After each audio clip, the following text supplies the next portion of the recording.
कहने में तो आसान लगता है कि अगर एक बार हार गए तो दोबारा उठो और फिर से तोड़ लगाओ, दोबारा हार गए तो तीसरी बार फिर खड़े हो और ऐसे अनंत बार कोशिश करते रहो जब तक तुम कामयाब नहीं हो जाते। कहने में तो ये बहुत आसान लगता है, लेकिन जब बार बार हार होती रहे तो आखिरकार एक इंसान कितनी कोशिश करे, कहीं ना कहीं उसका मनोबल तो टूटेगा ही।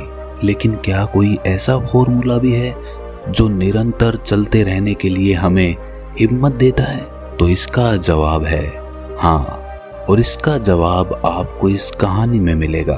कहानी के अंत में आप देखेंगे कि कहां से एक इंसान को निरंतर प्रयास करते रहने के लिए हिम्मत मिलती है। जिस तरह मैं भगवान बुद्ध की कहानियों से आप सबको मोटिवेट करता हूँ, वैसे ही आपका सिर्फ एक सब्सक्राइब करना मुझे मोटिवेट करता है। लेने और देने का ये सिलसिला चलता रहे, इसलिए इस चैनल को अभी सब्सक्राइब जरूर कर ले। तो चलिए कहानी शुरू करते हैं। भगवान बुद्ध के हजारों शिष्य थे।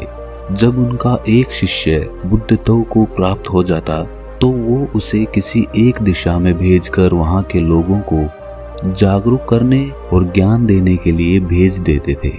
बुद्ध का एक शिष्य बुद्ध के सानिध्य में 6 सालों से था। वो एक दिन महात्मा बुद्ध के पास आया और बुद्ध से कहा कि हे बुद्ध, मुझे आपके पास 6 साल हो गए हैं।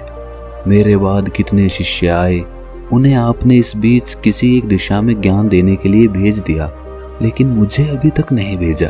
क्या मुझे अभी तक बुद्धत्व प्राप्त नहीं हुआ है? बुद्ध मुस्कुराए और बोले, ये तो तुम्हें खुद समझना होगा कि तुम्हें बुद्धत्व प्राप्त हुआ है या नहीं। शिष्य बोला, हे बुद्ध, आपने मुझे इन 6 सालों में जो भी उपदेश दिया है, मुझे वो सब याद है। आपकी बताई एक एक बात मुझे याद है। आप मुझसे कुछ भी पूछ सकते हैं, मैं आपको हर उत्तर देने के लिए सक्षम हूँ। आप मुझे एक मौका तो दें ताकि मैं किसी भी दिशा में जाकर लोगों को आपके ज्ञान के बारे में बता सकूं। बुद्ध ने कहा, ज्ञान की बातों को याद रखने से कुछ नहीं होता जब तक आप उसे अपने आचरण में ना लेकर आओ।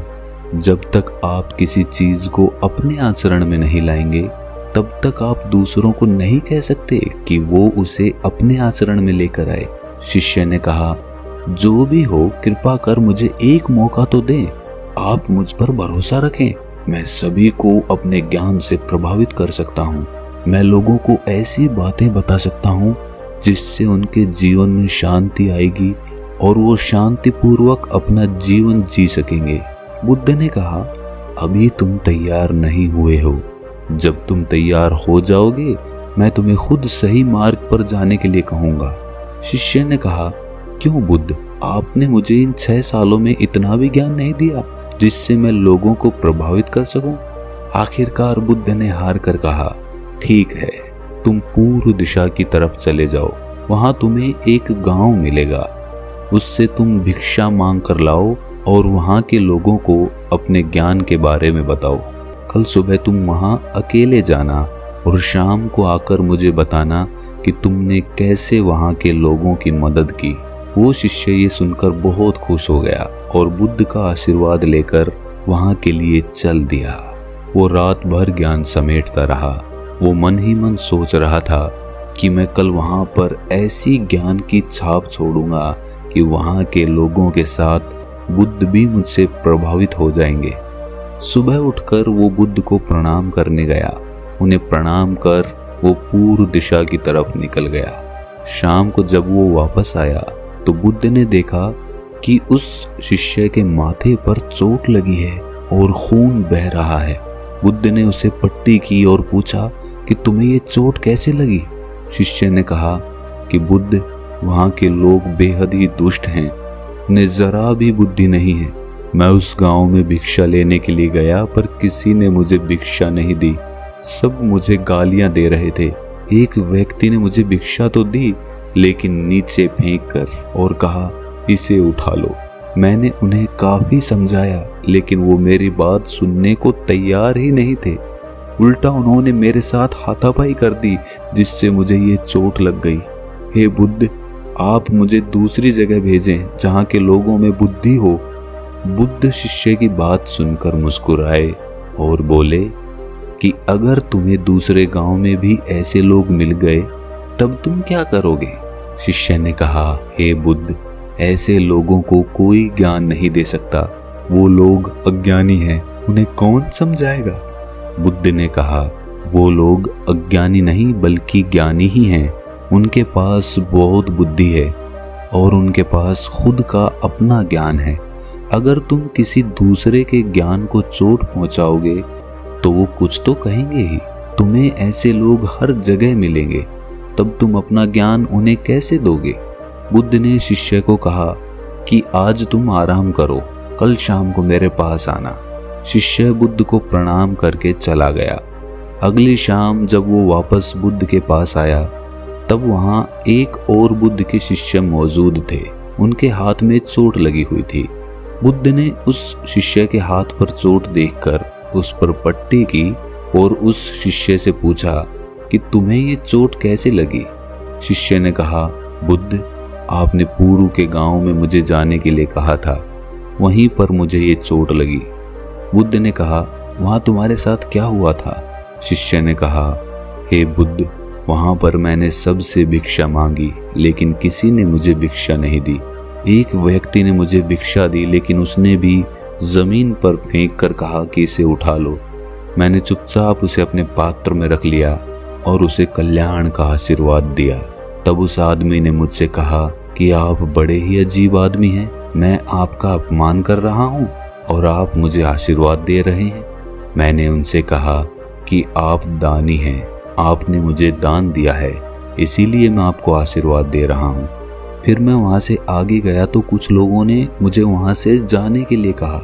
उन्होंने मुझे अपशब्द कहे और मुझ पर पत्थर फेंके, जिससे मुझे चोट लग गई। जब मैं वापस आ रहा था तब मैंने एक माँ को रोते हुए देखा। वो अपने बीमार बच्चे को लेकर चिंतित थी। मैं तुरंत जंगल से उसके लिए कुछ जड़ी बूटी ले आया, लेकिन वहाँ के लोग मुझे उसे जड़ी बूटी नहीं देने दे रहे थे। फिर मैंने उनसे विनती की कि वो मुझे उस बच्चे का इलाज करने दे। उसके बाद वो जैसा कहेंगे मैं ठीक वैसा ही करूँगा। फिर जिस व्यक्ति ने मुझे भिक्षा दी थी उसने गांव वालों को समझाया। तब उन्होंने मुझे उस बच्चे को जड़ी बूटी लगाने दी। उसके बाद वो बच्चा ठीक हो गया।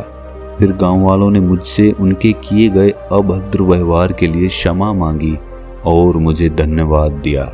फिर मैं वहां से वापस आ गया। हे बुद्ध, मेरी आपसे एक विनती है।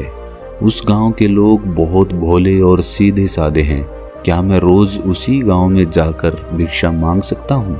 ये सभी बात वो पहला शिष्य भी सुन रहा था। उसने ये सुनते ही बुद्ध के चरणों में गिरकर कहा, हे बुद्ध, मैं समझ गया हूँ कि अभी मैं उस लायक नहीं हुआ हूँ कि दूसरों को ज्ञान दे सकूं। बुद्ध ने कहा, हमें बाहर वैसे ही लोग दिखाई देते हैं जैसे हम भीतर से होते हैं। जब तक हम स्वयं को नहीं बदलते तब तक हम किसी को नहीं बदल सकते। खुद में परिवर्तन बेहद जरूरी है। कोई भी बात बताने से पहले उसे आचरण में लाना बहुत जरूरी है, क्योंकि खुद के आचरण में लाई हुई चीज को समझाना और बताना बहुत आसान होता है और उसे लोग बेहद आसानी से समझ पाते हैं।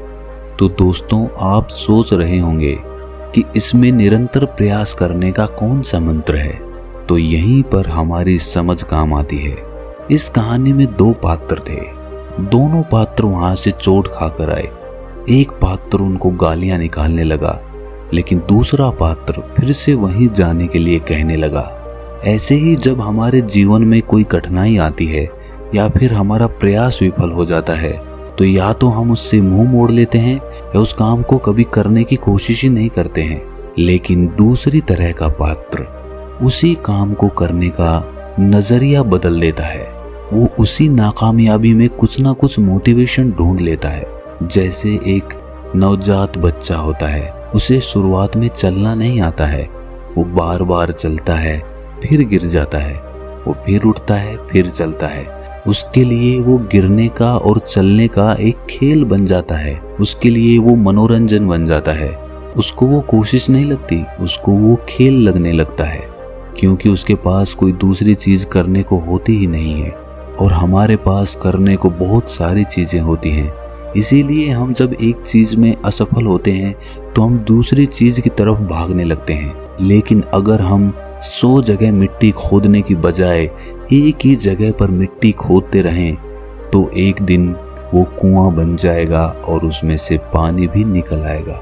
इस बात को अपनी गांठ बांध लो कि हर नाकामयाबी आपके लिए एक नया मनोरंजन लेकर आए, और अगली बार उसी काम को करने के लिए आप एक नया नजरिया लेकर आए।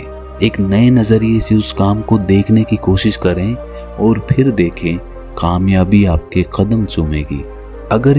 अगर ये कहानी आपको अच्छी लगी तो इसे अपने दोस्तों, रिश्तेदारों और मित्रों के साथ साझा जरूर करें, और ऐसी ही कहानी सुनते रहने के लिए हमारे चैनल को सब्सक्राइब जरूर कर लें और नोटिफिकेशन बेल को ऑन कर दें। तो मिलते हैं अगली किसी कहानी में, तब तक के लिए अपना ख्याल रखें।